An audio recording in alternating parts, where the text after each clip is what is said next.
we actually are this morning going to be focusing on some people locally.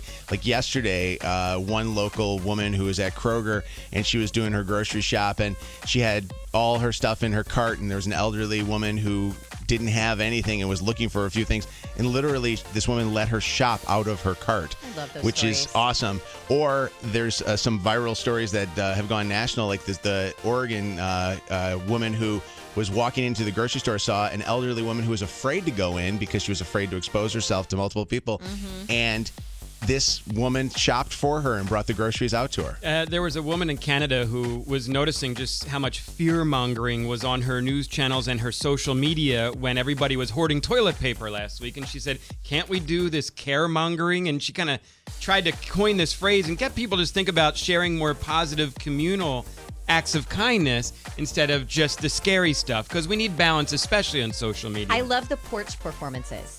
And the one that I saw yesterday that was so sweet comes out of Ohio. It was a little boy, maybe like 7 or 8 years old, and his sister.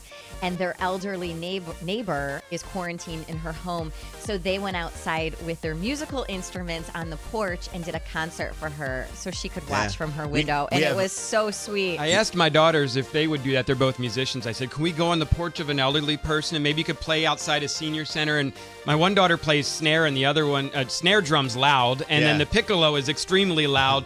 We realized like that would scare the elderly, I think, unless they want to hear a Civil War march it's a nice or something. thought, though. We have a couple of listeners that are going to be doing it this morning on our air at Channel 955. So if you're looking for a way to get away from all of this, tune us on. You can listen to us on the radio or on the iHeartRadio app.